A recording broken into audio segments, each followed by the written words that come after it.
네, SICP 공부하면서 남기는 영상 두 번째입니다. 뭐 10분씩 하니까 소개하는 건 넘어가고 계속 할게요. 클로저로 공부하면서 하고 있고요. 아까까지 기본적인 거 좀 따라해 보는 거 시작했습니다. 계속 따라하죠. 이 따라하는 거를 코드로 보는 것도 꽤 괜찮은 재미가 있을 것 같아요.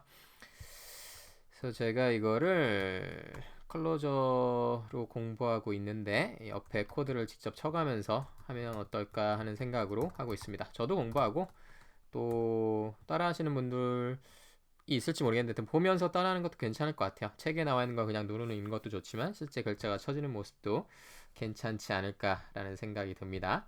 클로저 디테일한 거는 그냥 좀 넘어가면서 진행하도록 하겠습니다. 챕터 1이라고 하고 몇 장까지 있더라? 10장 넘게 안 있죠? 1이라고만 할게요. 클로저는 확장자가 CLJ예요. 그래서 얘는 챕터 1로 하면 되고요. 저장됐고 얘를 이렇게 실행하면 바로바로 할 수가 있어요. 그래서 아까 한 거 따라가면서 할게요. 486 치면은 expressions 여기서부터 할까요? 이 소스도 제가 또 기덥에 올려놓을 예정이니까 그대로 따라하면서 하겠습니다. 클로저에서 리습에서 주석은 세미콜론 하나인데 뭐 두 개 쓸 때도 있고 하나 쓸 때도 있어요. 두 개 쓰면은 뭐 맨 앞에 하는 경우가 있고 뭐 나름의 컨벤션이 있긴 한데 어쨌건 세미콜론으로 시작하면 다 주석입니다. 하나도 있어도 되고 두 개 있어도 되고 486 이렇게 치면 평가되고 바로 486 나온다 라는 거 있었고 더하기 137 349 이렇게 프리픽스 노테이션으로 치면은 플러스가 중간에 있는 인픽스 노테이션과 같은 결과인 486 결과값이 나온다 라는 게 있었죠. 그래서 원래 이런 것들이 137 더하기 349인데 앞에 있지만 이상할 수도 있는데 사실 이게 더하기가 오퍼레이터가 아니고 함수거든요. 함수의 인자가 여러 개 넘어간 거예요. 그래서 그렇게 보면 괜찮을 수도 있어요. 마이너스도 마찬가지고 334 치면은 역시 666 찍힙니다. 나머지는 있고 아까 설명은 안 했는데 이것도 한번 해볼까요? 2.7 2.7 더하기 10 하면 뭐라고 나올까요? 클로저에서는 12.7 잘 나오네요. 똑같이 숫자 0 실수형도 잘 되어 있는 것 같습니다. 그리고 인픽스 노테이션이다 아니 프리픽스 노테이션이다 보니까 여러 개를 한꺼번에 쳐도 됩니다. 그래서 나왔었고요. 곱셈도 마찬가지입니다. 나왔고요. 여러 개 중첩돼서 돼도 됩니다. 라고도 나왔죠. 아까 다 한 거라서 빨리빨리 넘어가는 거예요. 결과값은 19지만 중간중간 거를 이렇게 뭐 요것만 평가했을 때 4, 요것만 평가했을 때 15, 근데 그 두 개를 더하면 19 이렇게 나오는 거예요. 그래서 가로 단위, 이 식 단위로 중첩된 게 먼저 평가되고 제일 마지막에 바깥의 것들이 차례대로 평가가 되는 구조인 겁니다. 그래서 굉장히 긴 식을 해도 전혀 문제가 없지만 도무지 사람이 보기 어렵기 때문에 이렇게 나눠서 평가를 하면 똑같은 결과가 나오고 똑같은 일을 하지만 사람이 보기엔 편하다 이런 얘기인 거죠. 까지 했어요. 한 가지 참고 삼아 말씀을 드리면 이거 모르셔도 되는데 리스 개발할 때 이 가로가 뭐 잘 닫고 하는 게 어렵기 때문에 에디터나 플러그인의 도움을 많이 받아요. 그래서 그 중에 뭐 파 에디트라는 것이 있고요. 파 에디트라고 라는 게 있고 저는 파 인퍼라는 걸 쓰는데 이게 뭐냐면 들여쓰기랑 뭐라 그러지? 이 가로에 따라서 뭐 서로 연결되는 걸 해줄 수 있다. 그래서 뭐 쉽게 얘기하면 가로를 자동으로 닫아주는 거. 그래서 띄어쓰기만 잘하면 가로를 자동으로 닫아주는 게 있고요. 그거를 제가 지금 설치를 해놨는데 꺼져 있네요. 그래서 보면은 얘가 만약에 가로가 막 바뀌면은 지가 가로 위치를 자동으로 알아서 해줘요. 그래서 인덴테이션을 잘 해주면은 그에 맞게끔 가로가 잘 닫힙니다. 지금 가로가 막 이상하게 닫히는 게 처음 보시는 분들은 어색할 텐데요. 이게 나중에 해보면 다 이게 맞아 떨어져요. 예를 들어서 지금 이렇게 띄어쓰기가 돼 있을 때는 요 가로와 요 가로가 이 두 개의 식이 같은 위치에 있는 거잖아요. 근데 만약에 이거를 한 단계 업 하면 아예 그냥 앞으로 당겨버리면서 가로를 올려주고 내려주는 거예요. 뭐 아직 어려운 얘기죠. 따라 하시면은 자동으로 되고 있구나 정도만 소개하고 넘어갈게요. 이거는 진짜 리습이랑 클로저 같은 걸 직접 해보셔야 와닿는 걸 것 같고요. 어쨌건 이것들을 하는데 평가된 것들이 나온다. 입력했으면 자동으로 평가된 게 나오는 거고요. 지금은 백그라운드에서 지금 랩플로 다 나오고 있었을 거예요. 네, 지금 이제 아톰에서 있는 플러그인이 그냥 이 자리에서 다 보여주는 특별한 기능이 있어서 여기 보이는 것 뿐입니다. 넘어갈게요. 그 다음에 네이밍 앤 엔바이런먼트. 이거는 안 했었죠. 이게 두 번째 영상에 있는 내용이죠. 그래서 여기서 프로그램 랭귀지 되게 중요한 건 뭐냐면요. 어떤 계산할 수 있는 단위, 계산할 수 있는 오브젝트, 계산할 수 있는 어떤 것, 뭐 여기선 지금 함수가 될 수도 있고 프로시저가 될 수도 있는데 이런 것들을 이름으로 가리킬 수 있는 수단이 굉장히 중요해요. 그걸 가르쳐 줘야 돼요. 그래서 우리가 말할 때는 어떤 value 오브젝트 그 값이 대상인 variable을 이름한다. 뭐 말이 어렵네요. We say that the name identifies a variable whose value is the object. 이름이 identifies a variable. 변수 하나를 지칭하는데 identity 고유하는데 이 변수의 값이 오브젝트다. 좀 어려운 얘기죠. 어려운 얘기인데 변수라는 게 있고 variable이 있고 그거를 가리키는 값이 있고 어쨌건 그 이름이다. 이거 뭐 하면서 해석하려 안 되는 영어로 하려니까 어렵네요. 그냥 코드로 보면 더 쉬울 것 같아요. 그래서 이 스킴, 리습의 하나의 방언인 스킴에서는 define이라는 걸로 이름을 짓습니다.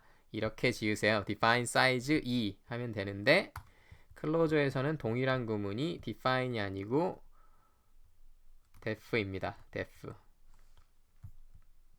define이라는 게 아니고요. def라는 게 있어요. def라는 게 있고 이렇게 되면 사이즈가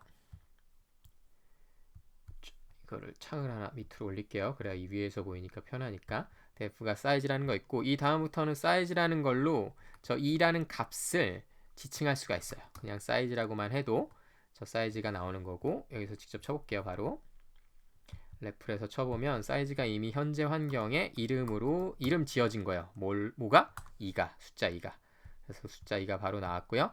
얘를 그 다음 식에서 바로 이어서 쓸 수도 있어요. 곱하기 5 사이즈 하면 5 곱하기 사이즈라는데 사이즈가 뭐예요? 2로 define 되어 있으니까 사이즈의 값을 불러와서 10이 계산된 값이 나옵니다. 더 예를 들자면 파이라는 이름으로 어떤 상수를 또 할 수도 있는 3.141592로 시작하는 파이 있잖아요. 이거를 할 수도 있어요. 역시 클로즈에서는 define이 아니라 def라고 하시면 됩니다.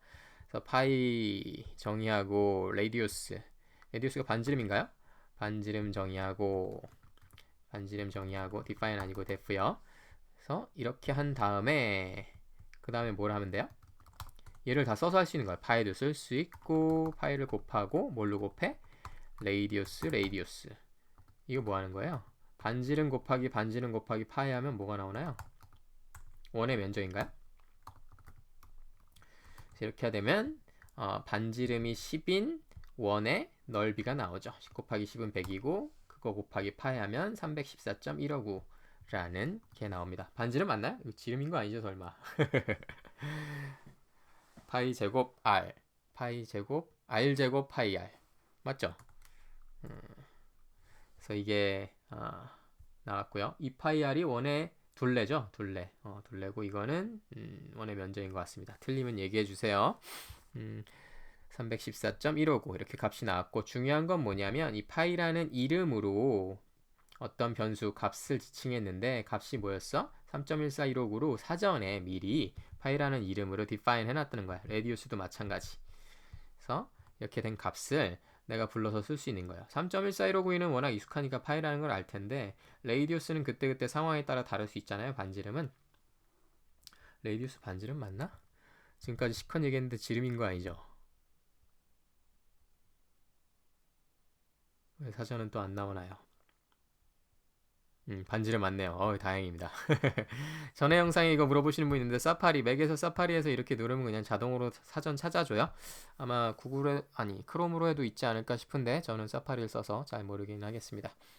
그리고 circumference. 이게 circumference는 뭐야? 말이 어렵네요. define. 2파이 r인 거 보니까 원의 둘레인 것 같아요. 2 곱하기 파이 곱하기 r. 그러니까 이게 지금 원래 곱하기로 하면은 중간중간 아니 인픽스로 하면 중간중간 넣어야 되잖아요. 근데 그게 아니고 프리픽스 노테이션으로 하면 이게 한꺼번에 그냥 뒤에 있는 걸 다 곱해버리니까 편해지는 면도 있죠.